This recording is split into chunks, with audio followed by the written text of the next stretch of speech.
¿Por qué el mundo se estremece cuando Haití intenta respirar por sí mismo? Durante más de 2 siglos, la narrativa dominante ha repetido que Haití está condenado al colapso. Sin embargo, esa imagen encubre una verdad más peligrosa. Haití no se derrumba por sí solo. Está siendo asfixiado a propósito.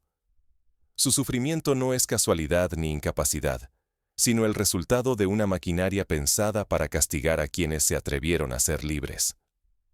Para entender esta realidad, recordemos que cada vez que Haití da señales de autonomía, las potencias internacionales vuelven la mirada hacia la isla con una mezcla de temor y vigilancia. El eco de su independencia resuena como una advertencia. No es casualidad que, incluso hoy, el destino de Haití despierte ansiedades en las grandes capitales del mundo. Recientemente, el discurso de Ibrahim Traoré rompió la comodidad del silencio internacional. No fue diplomático, ni conciliador.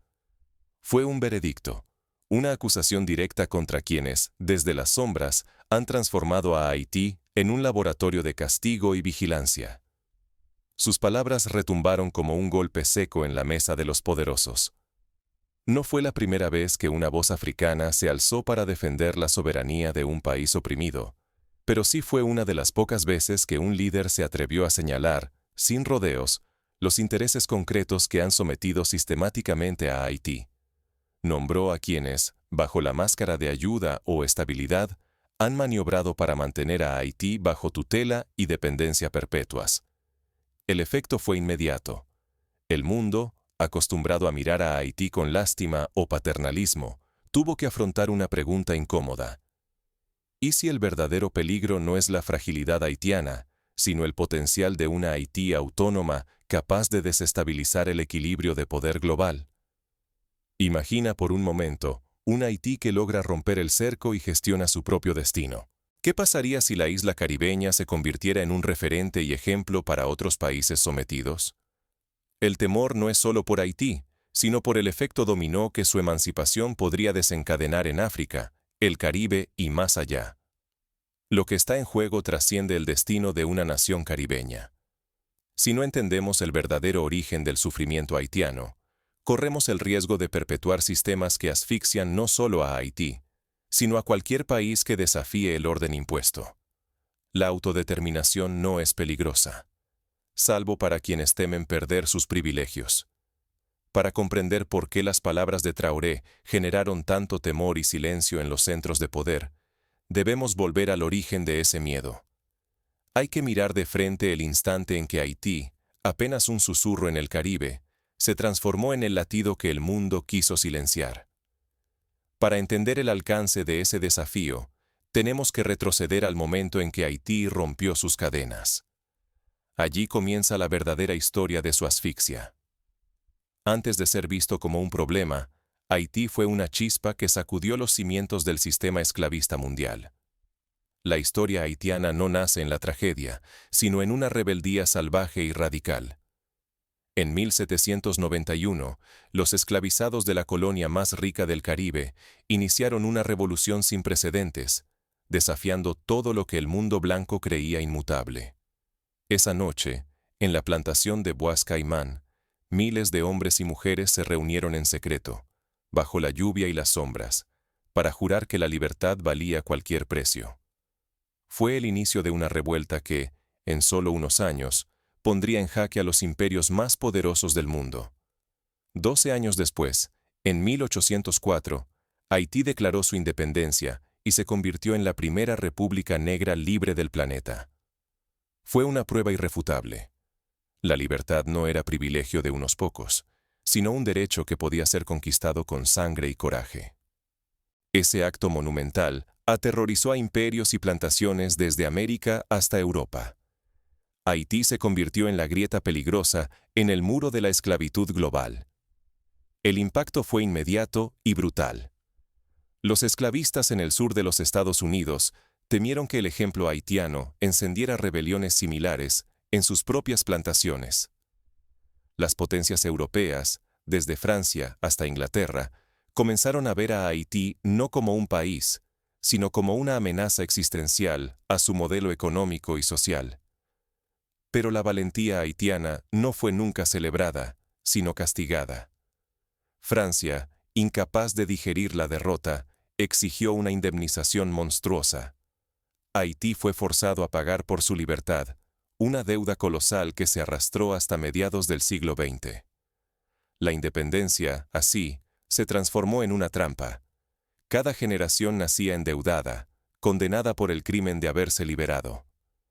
Para ponerlo en perspectiva, la deuda impuesta por Francia ascendía a una suma equivalente a miles de millones de dólares actuales. Haití tuvo que hipotecar sus recursos, exportaciones y hasta su futuro para satisfacer una demanda que ningún otro país independiente había enfrentado jamás. Imaginemos a una familia que, tras liberarse de un opresor, debe pagarle por generaciones el precio de su propia libertad. Esa fue la condena haitiana. El castigo tampoco terminó ahí. En el siglo XX, los Estados Unidos ocuparon Haití durante casi 20 años, reescribiendo su constitución y tomando el control de su economía. Más tarde, bajo el disfraz de misiones internacionales y ayuda, nuevas formas de intervención perpetuaron la dependencia y el control externo. Durante la ocupación estadounidense, entre 1915 y 1934, el control de la aduana haitiana y de sus finanzas pasó directamente a manos extranjeras.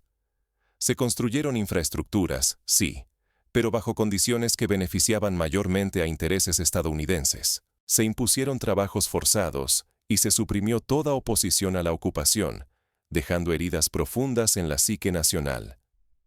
Cada siglo ha traído un nuevo método para contener la independencia haitiana, siempre en nombre del orden, el desarrollo o la ayuda humanitaria. Pero el sufrimiento de Haití no es un accidente ni un error trágico, es el resultado de un diseño externo. El miedo a su ejemplo, no su debilidad, ha guiado el trato brutal que ha recibido del mundo.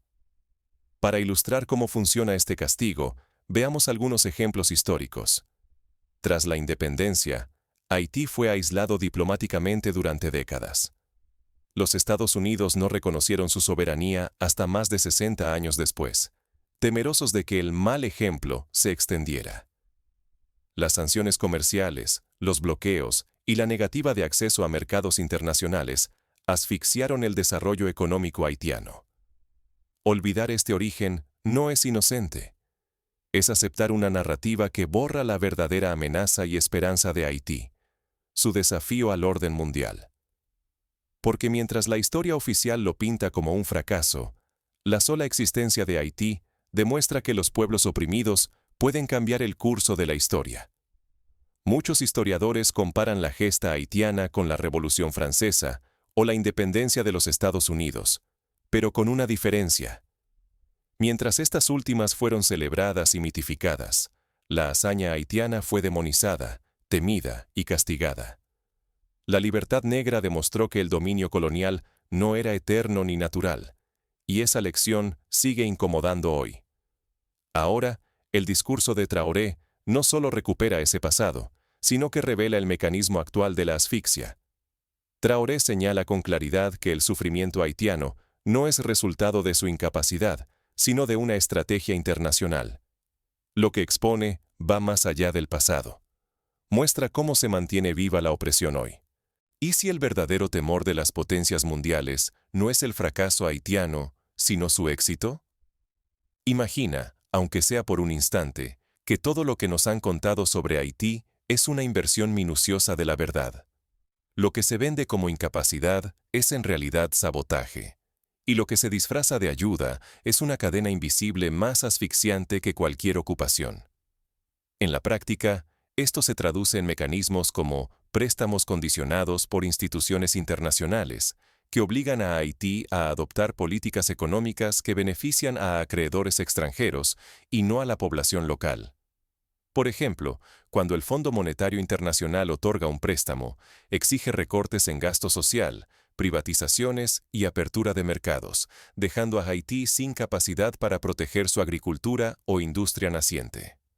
El reciente discurso de Ibrahim Traoré no solo sacude, sino que descose el velo del relato oficial.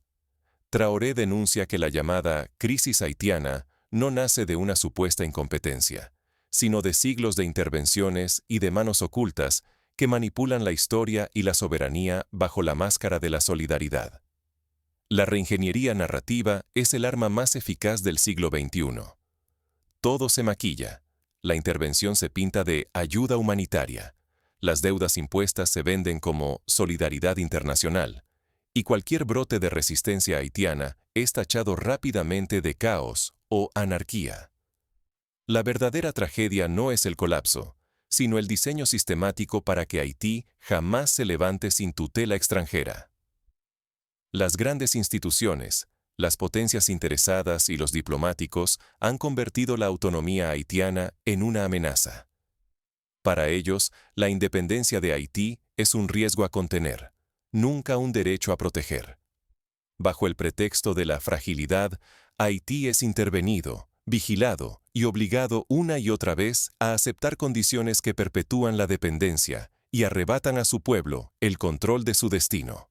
Cada vez que Haití intenta tomar las riendas, surgen nuevos mecanismos de control, acuerdos financieros que hipotecan el futuro durante generaciones, misiones de paz que nunca se retiran, presiones diplomáticas que sofocan cualquier voz disidente. La represión no siempre lleva uniforme.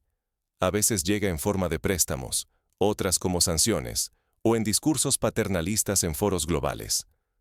Un ejemplo concreto es la MINUSTAH, la Misión de Estabilización de las Naciones Unidas, que permaneció en Haití durante 13 años.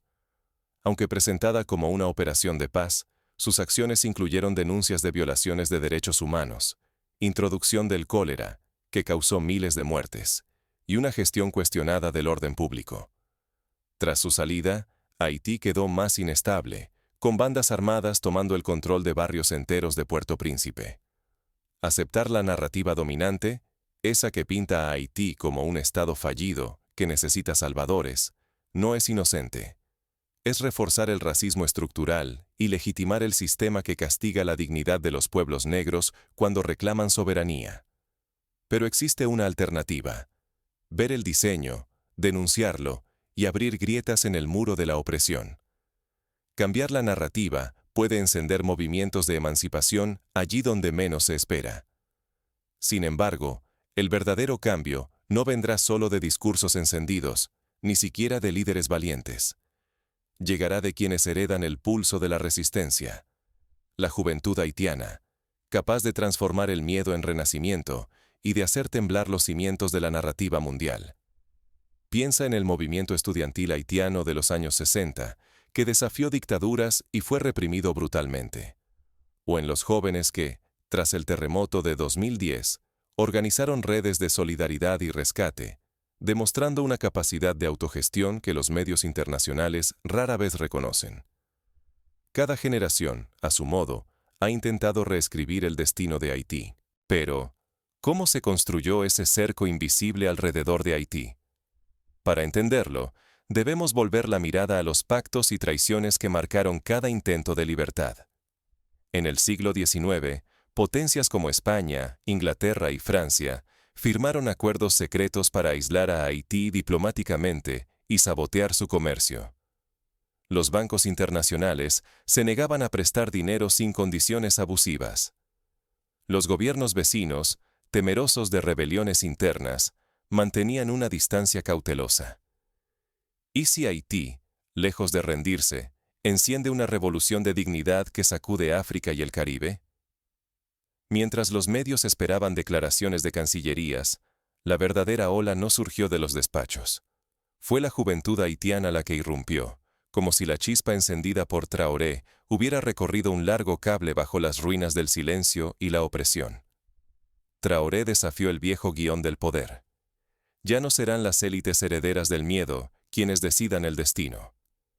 Surge una generación nacida entre escombros y destierros, harta de promesas muertas, convencida de que la dignidad no se cede ni se compra. Su liderazgo es feroz, autónomo, y no pide permiso. No depende de sellos ni de legitimidades foráneas. Esto descoloca el tablero global. Porque un movimiento juvenil, libre, puede tejer alianzas insólitas. Diásporas africanas y caribeñas conectándose sin mediadores, construyendo solidaridades que las potencias históricas ni entienden ni logran controlar. Imagina un Haití que deja de implorar ayuda ajena y comienza a sellar pactos directos. Con Bamako, con Dakar, con Kingston, con cada comunidad afrodescendiente dispersa en el mundo. Un ejemplo reciente es la creación de redes digitales entre jóvenes haitianos y africanos, quienes a través de plataformas de mensajería y foros virtuales comparten estrategias de resistencia, denuncias y proyectos de cooperación. Estas alianzas, invisibles para los grandes medios, siembran las semillas de una solidaridad que traspasa fronteras coloniales. El simple renacimiento de Haití, bajo bandera joven, desafía los cimientos de un sistema internacional, acostumbrado a dictar condiciones y perpetuar tutelas. Si los jóvenes toman la posta, ningún poder externo podrá dictar el relato ni decidir el futuro haitiano. Pero si su energía es marginada, el ciclo de fragilidad y tragedia se repetirá, una vez más. Esperanza y riesgo van entrelazados. Un Haití renovado puede alterar la imagen y el equilibrio de fuerzas en toda la región, y aún más lejos.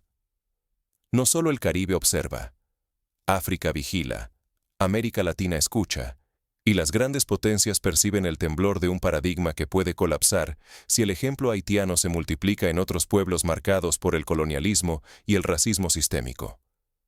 Aquí no está en juego solo el futuro de una isla. El mundo entero enfrenta la pregunta de si tolerará una soberanía negra auténtica y si la dignidad joven puede trazar nuevas rutas hacia la libertad. La respuesta internacional a este despertar no tarda en llegar y expone tanto resistencias como grietas inesperadas. El pulso entre el viejo orden y el renacimiento haitiano apenas comienza. En los últimos años, organismos multilaterales han propuesto nuevos planes de rescate para Haití, pero siempre condicionados a reformas políticas y económicas diseñadas en oficinas lejanas. Las respuestas populares, sin embargo, han sido firmes. Marchas masivas, ocupación de plazas públicas, demandas de transparencia y justicia ante crímenes cometidos por fuerzas extranjeras. La historia de Haití no es solo suya. Es un manual para desafiar el poder y reclamar autonomía en cualquier lugar del mundo. Lo que vivió Haití no fue una anomalía, sino un reflejo. Revela que quien domina la narrativa limita lo que otros se atreven a imaginar. La libertad haitiana sembró el miedo en los imperios porque rompió el mito central, que los pueblos sometidos no pueden rebelarse ni gobernarse. Ibrahim Traoré no habló solo de Haití. Tejió sus cicatrices con las de África y el Caribe. Mostró que existe un mismo patrón de opresión global y resistencia, una coreografía donde los hilos del poder internacional atan a quienes más se atreven. Su mensaje fue claro. Los desafíos de Haití y Burkina Faso nacen de raíces similares, y la asfixia de uno es la advertencia de todos. Para entender este paralelismo, basta observar la historia reciente de África Occidental, donde países como Mali, Burkina Faso o Níger han enfrentado intervenciones extranjeras bajo el pretexto de combatir el terrorismo, pero que en la práctica buscan controlar recursos y limitar la autonomía de sus pueblos. El caso haitiano es un espejo que refleja la misma lógica de dominación y castigo. La lección va más allá de denunciar. Nos enseña que la juventud y la memoria histórica son fuerzas capaces de cambiar el destino. Fueron jóvenes esclavizados quienes, en agosto de 1791, encendieron la chispa de la independencia haitiana. Hoy, es la juventud quien puede romper el silencio impuesto y transformar derrotas en futuros posibles. La solidaridad entre los pueblos oprimidos no es un lema vacío. Es un arma real contra la lógica de dependencia. Cada vez que los movimientos africanos y caribeños se reconocen en el otro, se debilita el relato que los quiere divididos y vulnerables. La unión de memorias y luchas puede borrar fronteras y sembrar dignidad.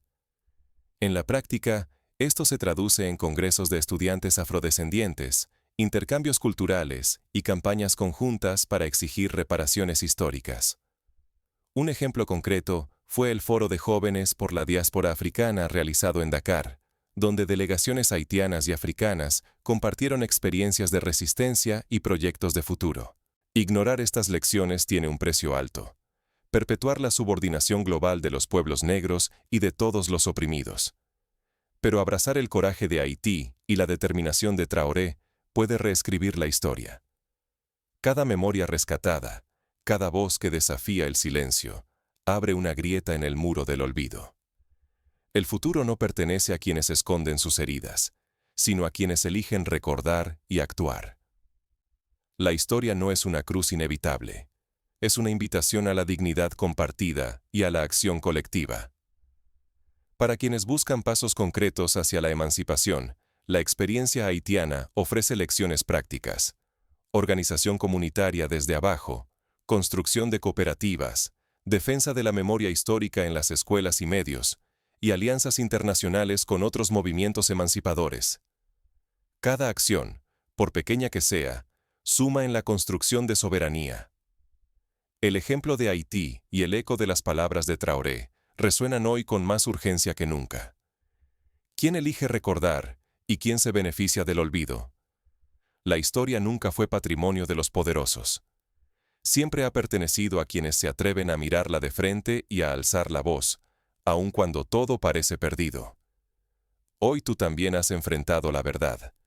Haití no es una nación fracasada, sino una nación castigada por un crimen imperdonable para el mundo colonial. Su delito fue demostrar que la libertad negra no solo es posible, sino contagiosa.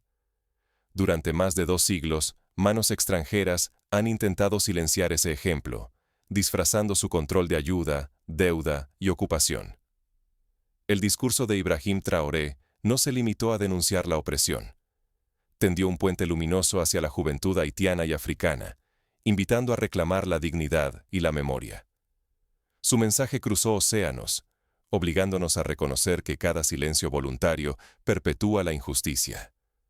Solo la memoria activa puede romper las cadenas invisibles que aún persisten. No podemos permitirnos ser testigos inmóviles. Cada vez que aceptamos el relato impuesto, alimentamos la narrativa de debilidad y borramos la resistencia de un pueblo que nunca se resignó. Compartir esta verdad abre la puerta a otra historia. Una donde la soberanía nace en la palabra y la dignidad germina en la conciencia colectiva. La mayor amenaza para el orden injusto no es el desorden en Haití, sino el despertar de su fuerza. Recordar y difundir la verdad nos convierte en portadores de una antorcha capaz de alumbrar la emancipación de todos los pueblos oprimidos. Hoy, la memoria de Haití te pertenece. Si eliges llevar esta verdad más allá, te unes a una cadena de resistencia que desafía siglos de silencio. La historia sigue viva. Se reescribe cada día con cada voz que se niega a olvidar. No dejes que esta llama se extinga aquí. En el próximo capítulo, veremos cómo nuevas generaciones transforman el dolor heredado en fuerza colectiva y acción transformadora. Hasta entonces, recuerda, la dignidad no admite cadenas, y Haití, al respirar, nos recuerda a todos que la libertad verdadera es una promesa que ninguna opresión puede enterrar para